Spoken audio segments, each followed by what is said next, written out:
எல்லோருக்கும் வணக்கம். என் பேர் ஸ்ரீகாந்த். முதல்ல நம்ம கேட்க வேண்டிய கேள்வி, இது ஏன் அவசியம்? அதாவது டாபிக் என்னன்னா ஐபி அட்ரஸிங், சப்நெட்ஸ், ரவுட்டிங். இதுதான் டாபிக், இந்த வீடியோவுடைய டாபிக். இது ஏன் அவசியம் அப்படிங்கிறத நம்ம புரிஞ்சுக்கணும். நெட்வொர்க்கிங்கிறது நம்ம சாதாரண பாஷையில் சொல்ல போனால் ரோட் மாதிரி. ரோட்டில் கார்ஸ் எல்லாம் போகுது, பஸ் போகுது. அந்த காருக்கும் பஸ்ஸுக்கும் நம்ம பேக்கெட்டுன்னு ஈக்குவலண்ட்டாக சொல்லலாம். இப்போ கன்னியாகுமரியிலேருந்து காஷ்மீர் வரைக்கும் போகணுன்னாக்கா அதுக்குன்னு தனியாக ஒரு சாலை இருக்காது. பல சாலைகள், பல சந்திப்புகள், இதெல்லாம் தாண்டி அங்கங்கே வலது பக்கமோ இடது பக்கமோ நேராக போயோ தான் ஒரு பாயிண்ட்லேருந்து இன்னொரு பாயிண்ட்டுக்கு போக முடியும். இன்டர்நெட்டுன்றது ஒரு பெரிய கடல் மாதிரி தான். அதனால் அதுலேயும் பல நெடுஞ்சாலைகள், சிறுஞ்சாலைகள் எல்லாம் இருக்கும். அதில் இந்த பேக்கெட்டை ஒரு இடத்துலேருந்து இன்னொரு இடம் போகிறதுக்கு, சோர்ஸ் டு டெஸ்டினேஷன் போகிறதுக்கு இந்த கான்செப்டெல்லாம் ரொம்ப அத்தியாவசியமாக ஆகுது. ஐபி அட்ரஸிங்னா என்ன, சப்நெட்னா என்னங்கிறத பார்ப்போம். IP addressing, okay. இந்த ஐபி அட்ரஸுங்கிறது ஒரு அடிப்படையான ஒரு விஷயம்.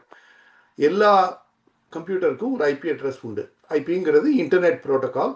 இது 1990லேருந்தே பிரபலமாக இருக்குது, இன்றைக்கும் பிரபலமாக இருக்குது. இந்த ஐபி அட்ரஸுங்கிறது ஒரு ஐடென்டிட்டி மாதிரி. ஐடென்டிட்டி, அதாவது நம்ம எல்லாருக்கும் ஒரு பேர் இருக்கிற மாதிரி ஒரு மிஷினுக்கு ஒரு பேர்னு நீங்கள் நினச்சிக்கலாம்.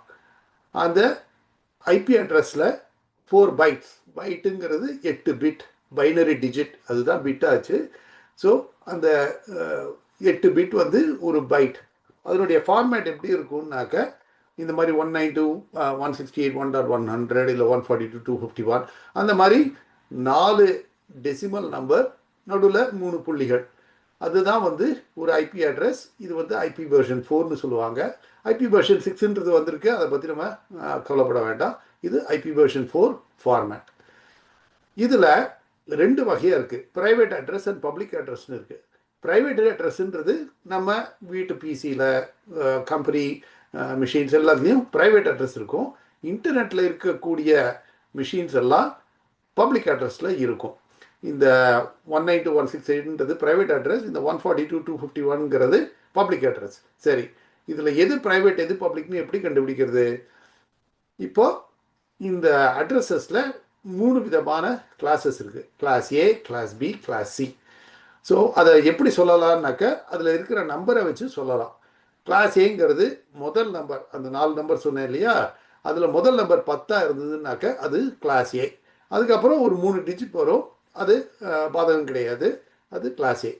கிளாஸ் பிங்கிறது 172.16ன்றது முதல் 2 நம்பராகவோ, இல்லை 172.17, 172.18, அது மாதிரி 172.31 வரைக்கும் இருந்ததுன்னா அதை கிளாஸ் பின்னு சொல்லுவோம். அந்த கடைசி 2 டிஜிட் எப்படி இருந்தாலும் பரவாயில்ல. கிளாஸ் சிங்கிறது 192.168 ஆரம்பிக்கும், கடைசி 2 டிஜிட்டும் வேறையாக இருக்கும். ஸோ எல்லாமே இந்த 4 டிஜிட் செப்பரேட்டட் பை 3 டாட்ஸ், அதாவது 4 பைட்ஸ், மொத்தம் 32 பிட்ஸ். ஒரு பைட்டுங்கிறது 8 பிட்டுன்றதால் 32 பிட்ஸ் ஆகுது. இப்போ பப்ளிக் அட்ரஸ் அது என்னன்னாக்க, முன்னால் சொன்ன மாதிரி இன்டர்நெட்டில் இருக்கக்கூடிய எல்லா டிவைஸஸும் பப்ளிக் அட்ரஸாக இருக்கும். அது எது ப்ரைவேட் அட்ரஸ் இல்லையோ அதை பப்ளிக் அட்ரஸ்னு சொல்லலாம். இப்போ இங்கே கொடுக்குற உதாரணம் மாதிரி இந்த நம்மளுடைய ஐபி அட்ரஸ் என்னன்றது எப்படி கண்டுபிடிக்கிறது? விண்டோஸில் ஐபி கான்ஃபிக், இந்த கமாண்ட் ப்ராம்ப்ட் போட்டு ஐபி கான்ஃபிக் போட்டால் வரும். இல்லை லினக்ஸ்னாக்க டெர்மினல் விண்டோவில் ஐஎஃப் கான்ஃபிக்னு போட்டிங்கனாக்க இந்த இன்ஃபர்மேஷன் வரும். இப்போ இது என்னுடைய பிசிலேருந்து எடுக்கப்பட்ட ஒரு ஸ்க்ரீன்ஷாட். இது ஐபி கான்ஃபிக் போட்ட வயர்லெஸ் அடாப்டர் மேலே இந்த IPv4 அட்ரஸ் என்ன போட்டிருக்கு? 192.168.11.116. இதுதான் என்னுடைய மிஷினோட ஐடென்டிட்டி. அந்த கீழே இருக்க சப்நெட் மாஸ்க் என்னங்கிறத பார்ப்போம் அடுத்த வர ஸ்லைட்ஸில். ஸோ இதுதான் ஐபி அட்ரஸ். நீங்களும் உங்களுடைய மிஷினில் இந்த ஐபி கான்ஃபிகோ ஐஎஃப் கான்ஃபிகோ போட்டு பாருங்கள், இந்த இன்ஃபர்மேஷன் கிடைக்கும். நான் இப்போ சொல்ல போகிற வீடியோவில் சிலதெல்லாம் நான் சொல்லுவேன், சிலதெல்லாம் நீங்கள் போய் ஆராய்ச்சி பண்ணி பாருங்கன்னு சொல்லுவேன். அதெல்லாம் ஆர்வமுள்ள மாணவர்கள், நீங்கள் எல்லாருமே ஆர்வம் உள்ளவர்களாக இருப்பீங்கன்ற நம்பிக்கை எனக்கு உண்டு. போய் பாருங்கள். இப்போ அடுத்தது சப்நெட் மாஸ்க். அது கீழே சப்நெட் மாஸ்க்குன்னு ஒரு ஃபீல்டு இருந்தது, அது என்னன்னு பார்ப்போம். சப்நெட் மாஸ்க்குன்றது 4 பைட் 4 நம்பர் இருக்கும். A.B.C.C அப்படியே ஐபி அட்ரஸ் மாதிரியே தான். ஆனால் அது எல்லாமே வந்து இந்த மாதிரி 192.168 இருக்காது. அந்த ஒவ்வொரு டிஜிட்டும் வேலிட் நம்பர்ஸ் உண்டு. இந்த 128 192 224 போட்டிருக்கேனே, அந்த மாதிரி அதெல்லாம் தான் வந்து இந்த சப்நெட் மாஸ்கில் இருக்கக்கூடிய நம்பர்ஸாக இருக்கும். இதனுடைய பைனரி ஃபார்மை பார்த்தீங்கன்னாக்க அதில் வந்து இப்போ பைனரி ஃபார்ம் கூடிய சீக்கிரம் காமிக்கிறேன். இது எப்படி இதனுடைய பைனரி ஃபார்ம் கண்டுபிடிக்கிறது சுருக்கமான ஒரு வழியை முதல்ல சொல்லிடுறேன். உங்கள் கேல்குலேட்டர்லேயே ப்ரோக்ராமர் வெர்ஷன் போட்டு பாருங்கள். டெசிமல் 224 போட்டு அதனுடைய பைனரி என்னன்னு பார்த்தீங்கன்னாக்க இப்போ வரக்கூடிய டேபிளில் எல்லாம் வரும். இதுதான் சப்நெட் மாஸ்க். இப்போ சப்நெட் அப்படிங்கிறது எப்படி உருவாக்கப்படுது? அது it's a combination of IP address and subnet mask. இதை வந்து ஒன்றை வந்து இன்னொன்றில் ஓவர்லே பண்ணுற போது சப்நெட் என்னங்கிறது தெரிய வருது. இப்போ அதே ஸ்க்ரீன்ஷாட் தான் முதல்ல காமிச்சது தான். IPv4 அட்ரஸ் இருக்குது, சப்நெட் மாஸ்க் இருக்குது. இப்போது இது IPv4 அட்ரஸ் வந்து கிளாஸ் சி நம்ம சொல்லிட்டோம் 192.168ன்றதுனால. இப்போது இந்த சப்நெட் மாஸ்கை பைனரியாக போட்டு பார்க்கணும்.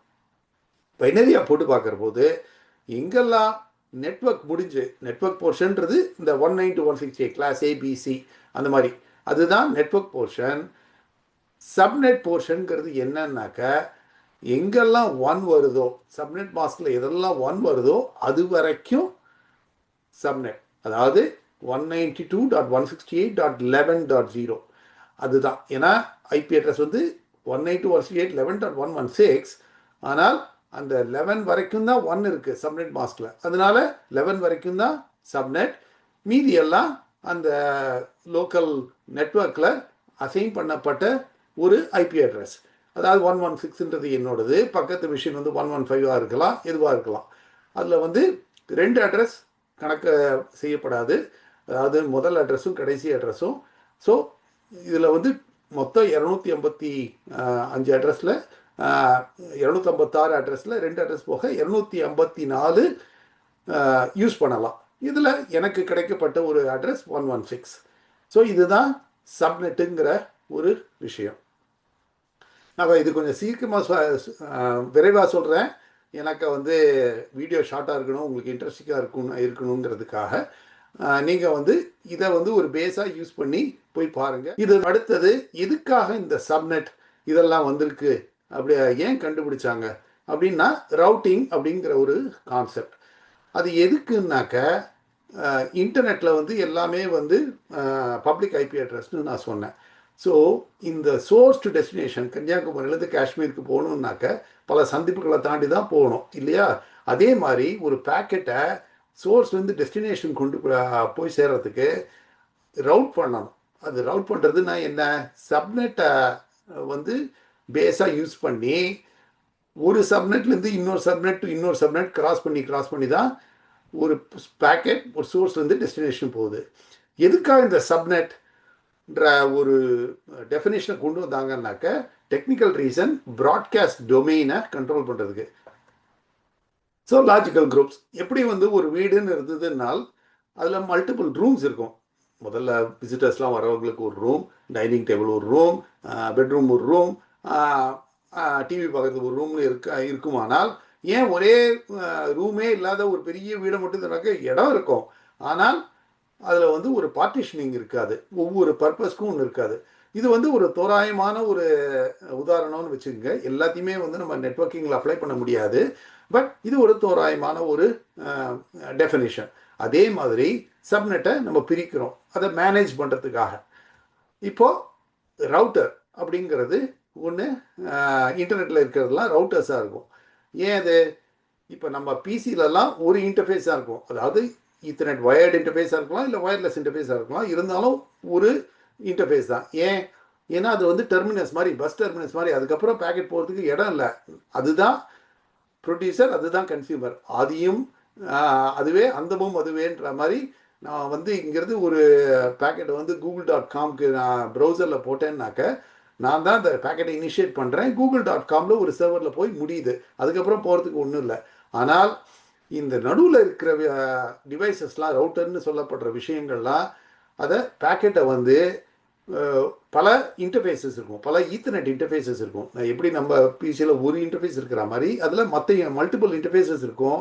ஒவ்வொரு இன்டர்ஃபேஸும் ஒரு யூனிக் சப்நெட்டில் இருக்கும். இப்போ புரியுதா ஏன் வந்து சப்நெட்டுங்கிற டெஃபினேஷன், அதை கண்டுபிடிக்கிற விதம் ஏன் அவசியமாகுதுன்னாக்க, இல்லைன்னா இந்த பேக்கெட்டை வந்து ஒரு இடத்துலேருந்து இன்னொரு இடத்துக்கு போய் சேர்க்க முடியாது. இந்த ரவுட்டரோட வேலையை பேக்கெட்டை ஒரு இன்டர்ஃபேஸில் எடுத்து இன்னொரு இன்டர்ஃபேஸில் போடுறது தான் அதனுடைய வேலை. ஏன்னா அது வந்து ஒரு டிரான்சிட் பாயிண்ட், ஒரு ஜங்ஷன், சந்திப்பு மாதிரி. ஸோ இப்போ வந்து ஒரு இடத்துல இன்னொரு இடம் போகிற போது பஸ்ஸில் இறங்கி எங்கே போகணுமோ அந்த அடுத்த பஸ்ஸை எடுத்து வேறு பக்கம் போகிற மாதிரி அது அங்கங்கே போயிட்டே இருக்கும். ஸோ இந்த ரவுட்டர் வந்து பேக்கெட்டை வந்து மூவ் பண்ணுறது தான் அதனுடைய வேலை. அதில் இருக்கக்கூடிய ஒவ்வொரு இன்டர்ஃபேஸும் மல்டிபிள் இன்டர்ஃபேஸ் இருக்குன்னு சொல்லுவோம். ஒவ்வொரு இன்டர்ஃபேஸும் ஒரு யூனிக் சப்நெட்டில் இருக்கும். இது என்ன செய்யும், பேக்கெட் உள்ளே வருது, அந்த பேக்கெட்டில் சோர்ஸ் ஐபி அட்ரஸும் இருக்கும், டெஸ்டினேஷன் ஐபி அட்ரஸும் இருக்கும். டெஸ்டினேஷன் ஐபி அட்ரஸ் எந்த சப்நெட்டில் இருக்குது அப்படின்றத முடிவு பண்ணி எந்த இன்டர்ஃபேஸ் அந்த சப்நெட்டில் இருக்கோ அந்த இன்டர்ஃபேஸில் போட்டு விட்டுரும்.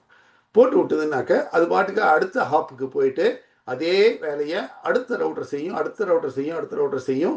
அப்படி தான் வந்து ஒரு சோர்ஸ்லேருந்து ஒரு டெஸ்டினேஷனுக்கு போகுது.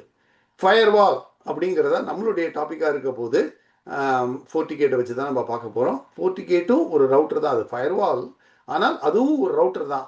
ஒவ்வொரு மல்டிபிள் இன்டர்ஃபேஸ் இருக்க போது, ஒவ்வொரு இன்டர்ஃபேஸும் ஒரு சப்நெட்டில் இருக்க போகுது. ஸோ இதுதான் வந்து நான் கவர் பண்ண விருப்பப்பட்டது. நிறைய டெக்னிக்கல் டீட்டெயில் கவர் பண்ணேன். அதனால் சுவாரஸ்யமாக ஒரு குறிப்போடு நான் முடிவு செய்கிறேன். கண்ணதாசன் வந்து ஒரு பழைய பாட்டில் எழுதினார். அதை வந்து கொஞ்சம் ஒரு திருத்தத்தோடு சொல்லணும்னாக்க, பறவையை கண்டான் விமானம் படைத்தான், பாயும் மீன்களில் படகினை வைத்தான், எதிரொலி கேட்டான் வானொலி படைத்தான், சப்நெட்டை கண்டான் ரவுட்டரை படைத்தான் அப்படின்னு சொல்லலாம்.